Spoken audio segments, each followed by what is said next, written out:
Hai Sobat Rebahan, selamat datang di channel hiburan kamu rebahan. Armin akan membacakan kelanjutan sebuah cerita novel yang sangat menarik, yang sangat seru, yang sangat menghibur, yang sangat layak untuk diikuti dari awal hingga akhir. Sebuah cerita novel yang berjudul The Story of Yi-Chen. Tapi sebelum melanjutkannya, pastikan kalian sudah subscribe channel ini dan aktifkan lonceng notifikasinya agar tidak ketinggalan jika admin upload video terbaru. Jika kalian menyukai cerita seperti ini dan jika kalian menyukai cerita-cerita seperti ini, jangan lupa like. Jika berkenan, share juga ke teman-teman lainnya agar teman-teman lainnya juga mendapatkan informasi hiburan di channel ini. Baik, kita lanjutkan di part ke 265 bertepatan dengan bab ke 1254. Yi-Chen tersenyum dan berkata, Tuan Kobayashi juga tidak buruk. Aku melihat bahwa Anda adalah seorang yang sangat bersemangat, hanya saja sedikit pendek. Kobayashi Jiro kesal. Tingginya kurang dari 1,7 meter, meskipun tinggi tersebut normal di antara pria Asia, tetapi dia masih jauh dari standar seorang pria yang tinggi, kaya, dan tampan. Kobayashi Jiro bermimpi untuk dapat meninggikan badannya sehingga 1,8 meter, tetapi apa daya, setelah mencoba banyak cara, semuanya tidak memberikan hasil. Jadi tinggi badan adalah permasalahan yang selalu membeban di hatinya. Saat ini di depan itu Nanako, ia diolok-olok Yi-Chen dan mempunyai tinggi badan setinggi 185 cm. Hal ini membuat ekspresi di wajahnya agak tidak terkendali. Pada saat ini Yi-Chen kembali berkata, "Hei Tuan Kobayashi, aku tidak menyangka kamu dapat berbicara Mandarin dengan begitu baik, jauh lebih baik dibandingkan kakakmu." Kobayashi Jiro buru-buru berkata, "Kakakku agak malas semasa hidupnya, jadi dia tidak belajar Mandarin dengan serius." Oh, Yi-Chen mengangguk riang dengan tersenyum. Aku dengar bahwa perusahaan Tuan Kobayashi yang menjadi sponsor kompetisi Sanda ini. Apakah ini alasanmu datang ke Jinling? Benar, Kobayashi Jiro menyeka keringat dingin dari dahinya dan berkata dengan tergesa-gesa, "Kamu adalah sponsor untuk kompetisi ini dan saya secara pribadi akan memberikan hadiah kepada juara kompetisi ini." Yi-Chen mengangguk dan tersenyum, kemudian berkata kepada Qin Oksu di sebelahnya, "Oksu, sudah melihat si pendek itu belum? Nanti pada saat kamu memenangkan pertandingan, dia yang akan menyerahkan hadiahnya langsung kepadamu." Si pendek mendengar kalimat ini seketika membuat Kobayashi Jiro merasa sangat kesal. Dia tidak termasuk orang yang pendek di Jepang, tetapi mengapa Yi-Chen memanggilnya dengan sebutan si pendek? Dan dia tampaknya sangat meremehkan dirinya sendiri ketika berbicara. Bagaimanapun dia juga orang dewasa dengan tinggi 166 cm. Di sini dia bahkan beratnya Qin Oksu. Apakah dia ada melihat dirinya si pendek ini atau tidak? Apakah dirinya sudah sependek itu sehingga membuat Qin Oksu tidak dapat melihatnya? Kobayashi Jiro sangat kesal, tetapi dia tahu bahwa dia berada di wilayah orang lain, jadi dia pun tidak berani menunjukkan emosinya. Pada saat ini ekspresi Yamamoto Kazuki terlihat sedikit jelek. Dia memandang Yi-Chen dan berkata dengan dingin, "Tampaknya nada bicara pria ini agak terlalu arogan, bukan?" Yi-Chen mengerutkan kening lalu menunjuk ke Kobayashi Jiro dan bertanya kepada Yamamoto Kazuki, "Kakek, coba Anda lihat sendiri. Apakah salah apabila aku mengatakan dia pendek?" Kobayashi Jiro sekali lagi mengalami pukulan dahsyat dan dia hampir menegukkan darah dari tenggorokannya. Itu Nanako yang ada di sampingnya pun tiba-tiba tertawa.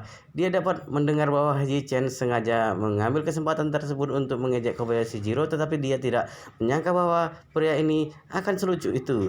Pada saat ini Yamamoto Kazuki berkata dengan wajah geram, "Yang aku maksud dengan arogan adalah bukan tentang si pendek ini, tetapi apa yang baru saja Anda katakan kepada Qin Oksu. Juara kompetisi ini adalah itu Nanako yang ada di sampingku. Dia adalah ahli sanda termuda yang paling menjanjikan di Jepang. Dia tidak tertandingi di antara teman-teman sebayanya." Begitu mendengar ini, itu Nanako segera merundukkan kepalanya dan berkata dengan rendah hati, "Guru, Anda terlalu memuji. Ada pepatah yang mengatakan bahwa masih ada langit di atas langit." Nanako tidak berani beranggapan bahwa Tidak ada yang bisa menandingi diri sendiri. Yamamoto Kazuki berkata dengan dingin, "Nanaku, seorang kesatria harus memiliki keyakinan dan kepercayaan diri untuk menang setiap saat." Pada saat ini, Yu Chen menatap Yamamoto Kazuki dengan penuh minat. Sebenarnya dia sendiri tidak tahu banyak tentang pertarungan sanda. Jadi, bukan karena Kinoksu berpartisipasi dalam kompetisi ini, dia pasti tidak akan memperhatikan orang-orang yang ada di lingkaran ini sama sekali. Karena menurutnya, sekalipun teknik senda tersebut telah dilatih hingga titik tertinggi, bela diri tersebut hanyalah sebatas teknik dari lingkaran luar dalam teknik bela diri tradisional. Orang dunia tahu bahwa hanya melatih otot dan tulang dan keterampilan bertarung adalah teknik dasar dari murid eksternal. Mereka yang pandai menggunakan energi, pandai menggunakan tenaga dalam, dan menggunakan tenaga dalam tersebut untuk menggerakkan tubuh adalah murid internal yang sebenarnya. Ada banyak orang yang berlatih seni bela diri di seluruh dunia, bahkan seorang anak berusia 3 tahun yang belajar taekwondo juga adalah seorang seniman bela diri. Tetapi di antara begitu banyaknya orang, mereka yang dapat menggunakan tenaga dalam sangatlah jarang ditemukan, bahkan 10.000 banding 1 pun belum tentu ada. Seperti Yamamoto Kazuki ini, sekali lihat sudah dapat diketahui bahwa dia adalah ahli bela diri eksternal. Meskipun dia seumuran dengan ayah mertuanya, tetapi kebugaran fisiknya sangat kuat, otot, rangka, tulang, dan daya ledak dari seluruh tubuhnya jauh lebih tinggi daripada orang biasa. Tetapi di hadapan ahli bela diri internal, Yamamoto Kazuki tidak akan bisa menahan walau hanya satu serangan saja. Alasan utama mengapa ahli bela diri eksternal seperti ini dapat memenangkan medali di kompetisi internasional adalah karena ahli bela diri internal memandang remeh untuk berpartisipasi dalam kompetisi semacam itu. Jika membandingkan kompetisi semacam ini dengan pertunjukan bakat seperti The Voice dan lainnya, maka ahli bela diri internal adalah penyanyi super hebat top dunia seperti mendiang Pavarotti dengan suara yang tinggi. Dengan tingginya nada suara Pavarotti, jangan menyuruhnya mengikuti kompetisi The Voice. Memintanya untuk menjadi mentor di The Voice saja sudah sangat menghina identitas dan statusnya di dunia musik. Sangat disayangkan bahwa banyak ahli bela diri eksternal yang tidak memahami akan kebenaran fakta ini. Mereka berpikir bahwa yang berpartisipasi dalam kompetisi adalah para pemain top dari seluruh dunia, tetapi mereka tidak tahu bahwa para ahli sejati justru meremehkan untuk berpartisipasi dalam kompetisi anak-anak seperti ini. Jadi apalagi dengan ahli bela diri terhadap seperti Yi Chen. Karena itu pula Yamamoto Kazuki yang terlihat sangat hebat ini tampak seperti semut di mata Yi Chen. Yi Chen menatapnya dengan cermat dan bertanya sambil tersenyum, "Tuan, mengapa Anda sangat percaya diri bahwa itu Nanaku yang akan menjadi juaranya?" Yamamoto Kazuki berkata dengan arogan, "Aku telah berada di dunia pertarungan sanda selama bertahun-tahun dan pengalamanku dalam hal sanda juga melebihi orang biasa. Dari sudut pandang profesional sepertiku, Nanaku adalah orang yang jenis super yang sangat langka dalam beberapa dekade. Jika ditambah aku yang mengajarinya, dia sudah pasti akan memenangkan kejuaraan." Ichen tersenyum dan berkata, "Tuan Yamamoto tampaknya terlalu percaya diri. Mengapa Anda berpikir bahwa pengalaman sanda Anda jauh melebihi orang biasa pada umumnya, dan mengapa Anda berpikir bahwa Anda memiliki kemampuan untuk melahirkan seorang juara dunia? Jika Anda dengan semua keterampilan dan pengalaman Anda hanya dapat dianggap sebagai kelas 2 dan kelas 3 dalam seni bela diri, lalu mengapa Nanako yang belajar dari Anda bisa memenangkan kejuaraan dunia?" Yamamoto Kazuki dengan tegas berkata, "Anak muda, aku tahu bahwa kamu memiliki kemampuan, tetapi sepertinya kamu terlalu sombong untuk berbicara seperti ini." Ichen tersenyum dan berkata, "Apakah itu sombong atau tidak? Aku yakin kamu akan segera mengetahuinya." Setelah dia selesai berbicara, dia memandang Nanako yang tampak terkejut dan berkata sambil tersenyum, "Nona Nanako, akar dan meridian Anda memang sangat bagus dari perspektif seni bela diri tradisional Tiongkok. Kami Rendu Ermai Anda telah terbuka hampir setengahnya. Jika Rendu Ermai Anda terbuka seluruhnya, maka Anda memiliki kesempatan untuk menjadi pembelajar bela diri internal. Rendu Ermai? Itu nanaku bertanya dengan heran. Apakah ini Rendu Ermai yang sering disebutkan dalam seni bela diri Tiongkok? Selain itu, apa itu pembelajar bela diri internal? Yichen berkata dengan serius, para praktisi bela diri juga didasarkan dari seni bela diri tradisional seperti Rendu Ermai yang disebutkan di dalamnya. Konsep ini tidak diusulkan oleh praktisi bela diri, melainkan dari nenek moyang pengobatan tradisional Tiongkok beribu-ribu tahun yang lalu. Mengenai praktisi ilmu bela diri internal yang kamu tanyakan, biarkan aku memberitahumu tentang ini. Dengan caramu berlatih saat ini, meskipun kamu masih belum melatih hingga 4 atau 50 tahun lagi ketika kamu berusia sama dengan kakek Yamamoto ini, kamu masih tidak akan bisa masuk ke dalam area pembelajaran ilmu bela diri internal hanya dengan membuka Rendu Ermai dan ditambah dengan bimbingan dari ahli bela diri internal saja, kamu baru dapat menjadi praktisi ilmu bela diri internal. Itu anakku bertanya lagi, lalu apakah para praktisi ilmu bela diri internal itu kuat? Yamamoto Kazuki tertawa dingin.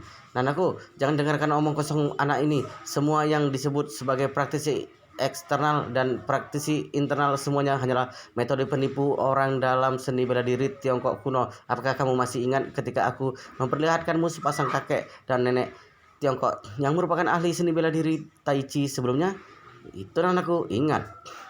Yamamoto Kazuki berkata segera mencibir. Beberapa wanita tua mengenakan setelan pakaian Tai Chi berwarna putih dapat menumbangkan belasan pria kuat dalam satu hentakan, dan yang lebih tidak masuk akal lagi adalah mereka meminta beberapa belas orang berbaris dan seorang wanita tua berdiri di depan mereka dan lalu menumbangkan mereka hanya dengan melancarkan serangan tapak yang ringan. Mereka terlihat sangat misterius dan hebat, tetapi sebenarnya itu semua hanyalah adegan yang telah diatur sebelumnya.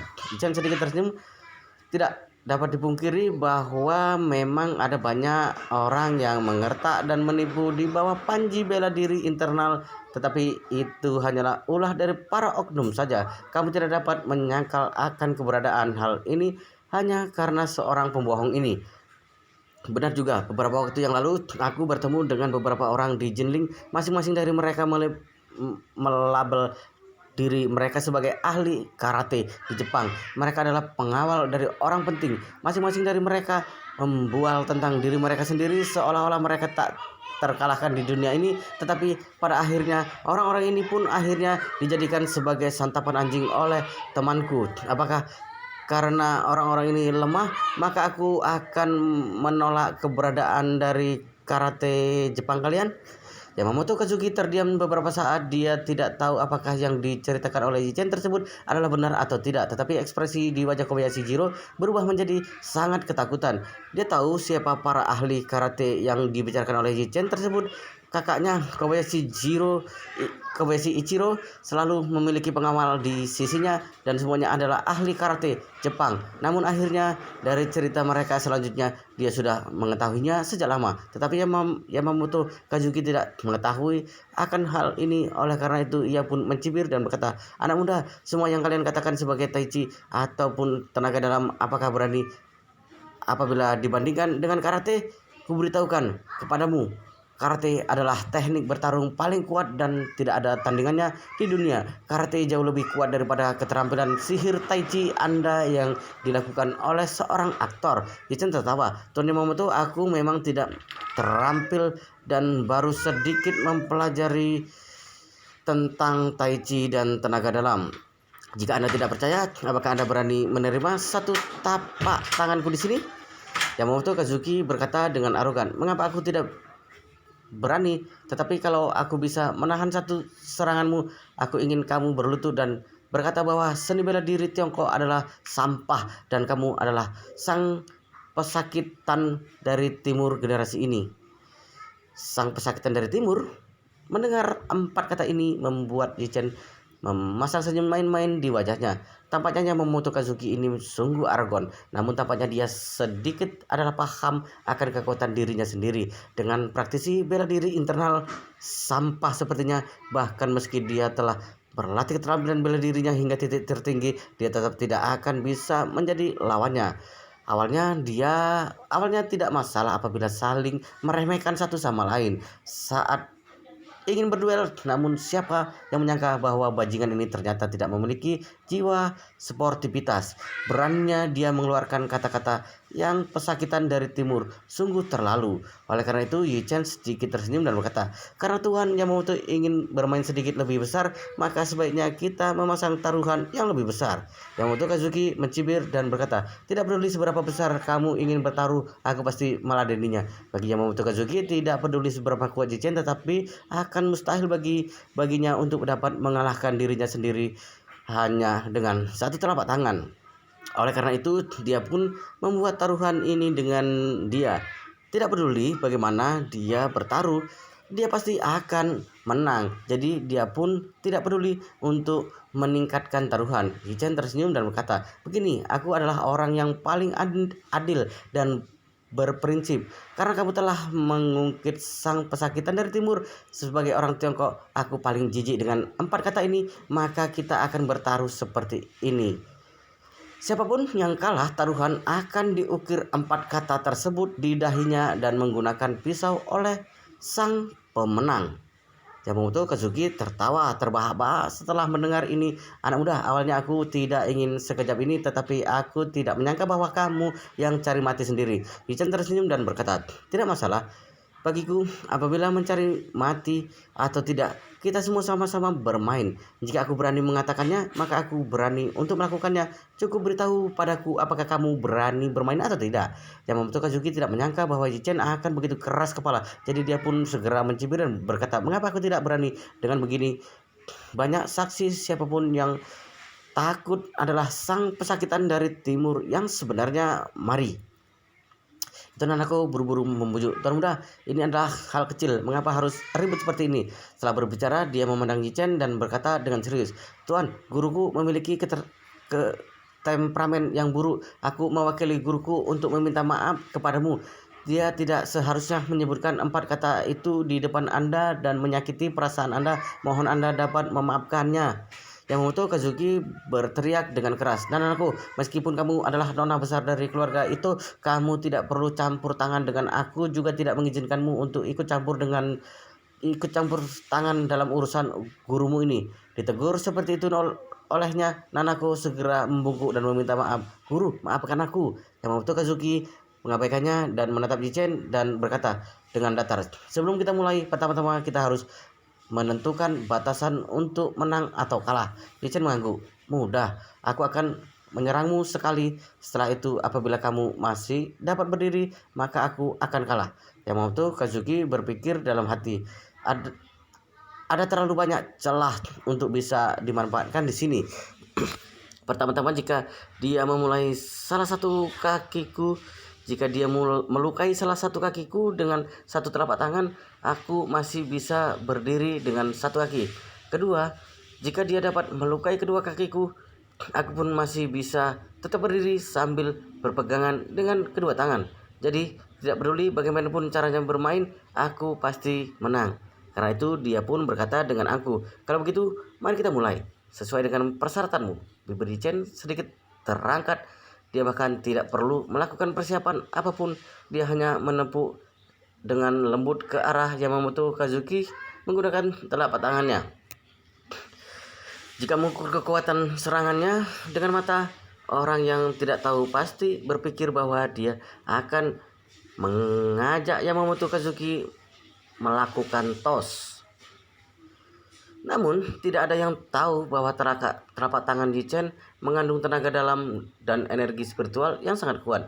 Yamamoto Kazuki hampir tertawa ketika dia melihat serangan telapak tangan Yichen yang tidak mengandung kekuatan tersebut.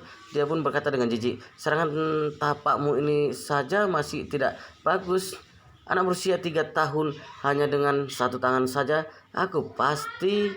Yamamoto Kazuki ingin mengatakan bahwa dia pasti bisa menangkisnya hanya dengan satu tangan, tetapi sebelum dia dapat menyelesaikan perkataannya, telapak tangan Chen sudah menyentuh kulitnya dan dirinya tiba-tiba merasa seperti ditabrak oleh kereta berkecepatan tinggi, diikuti dengan rasa sakit yang tajam. Yamamoto Kazuki mengerang dan seluruh tubuhnya terpental jauh dengan cepat. Dalam seketika dia terpental hingga hampir 20 meter jauhnya. Sebelum dia mendarat di tanah, pembuluh darahnya pecah di udara dikarenakan energi spiritual yang dikerahkan oleh Jichen. Dengan kata lain, selama dia terbang di udara, dia telah berubah dari seorang master seni bela diri dikenal di seluruh Jepang menjadi seorang lumpuh yang lemah dan tak berdaya. Kemudian diikuti dengan suara benturan yang kencang. Ia pun terpelanting ke tanah. Pada saat Yamamoto Kazuki jatuh ke tanah, mulutnya seketika menyemburkan darah yang telah berubah menjadi kabut.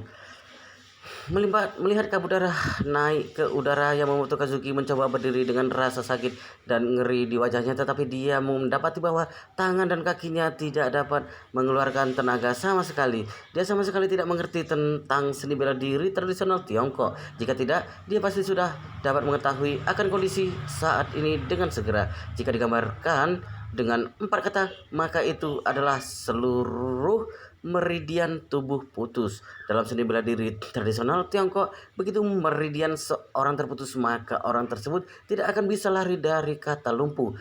Perbedaan dari para pelegiat tinggi adalah jika saraf seorang digambarkan sebagai jaringan jalan yang rumit, maka jalan utama saraf tersebut yang menghubungkan otak hingga ke seluruh tubuh adalah melalui tulang belakang leher seseorang.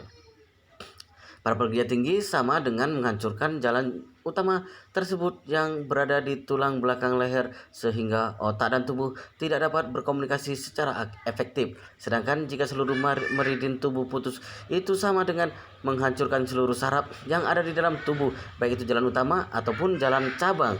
Dan sekarang apa yang dialami oleh Yamamoto Kazuki adalah yang kedua. Melihat tuannya terbaring di tanah, tidak bisa bergerak, beserta wajahnya yang penuh dengan rasa sakit yang luar biasa, itu Nanaku pun bergegas berlari ke arahnya dan bertanya dengan panik, "Guru, ada apa denganmu? Apakah Anda baik-baik saja?" Bibirnya Yamamoto Kazuki bergetar, matanya penuh ketakutan dan ia berkata, Aku tidak bisa merasakan anggota tubuhku. Aku lumpuh total." Setelah mengatakan ini, mata Yamamoto Kazuki mengalirkan 2 baris air mata yang pekat. Dia benar-benar tidak menyangka bahwa dia telah berada di dunia bela diri selama bertahun-tahun, tetapi pada akhirnya dia malah berakhir dengan sangat tragis. Ketika itu Nanaku mendengar ini, dia ketakutan untuk sementara waktu, kemudian ia buru-buru menatap Chen, memohon dan berseru, "Tuan, tolong selamatkan guruku, aku berlutut memohon padamu." Chen berkata tanpa ekspresi, seluruh meridiannya telah putus, dia hanya bisa berharap nasibnya baik seumur hidupnya. Setelah berbicara, dia melangkah menuju Yamamoto Kazuki, menundukkan kepalanya dan menatapnya dan berkata dengan ringan, "Yamamoto Kazuki, Tiongkok mempunyai sebuah kalimat yang terkenal di internet, yaitu kamu menginginkan palu maka kamu akan mendapatkannya. Aku tidak ingin membuatmu menjadi lumpuh seperti ini, tetapi kamu harus menerus memohon kepadaku agar aku melakukannya kepadamu. Aku pun tidak punya cara lain lagi. Selain itu, jangan berpikir bahwa ini sudah berakhir. Taruhan kita baru saja dimulai. Aku akan memberimu waktu 1 menit untuk berdiri. Jika kamu tidak bisa berdiri, maka aku yang memenangkan pertaruhan kita. Karena aku yang menjadi pemenangnya, maka aku akan mengukir kata sang pesakitan dari timur di dahimu." Wow, luar biasa sekali guys, sangat seru, sangat menarik, sangat menghibur, sangat membuat kita penasaran jika tidak tahu cerita kelanjutannya. Tetapi sepertinya di video ini, di part ini sampai di sini dulu. Kita akan lanjutkan di part berikutnya, di video selanjutnya. Pastikan kalian sudah subscribe channel ini dan aktifkan lonceng notifikasinya agar tidak ketinggalan jika admin upload video terbaru. Jika kalian menyukai cerita seperti ini, jangan lupa like. Jika berkenan, share juga ke teman lainnya agar teman lainnya juga mendapatkan informasi hiburan di channel ini. Baik, kita lanjutkan di part berikutnya di video selanjutnya.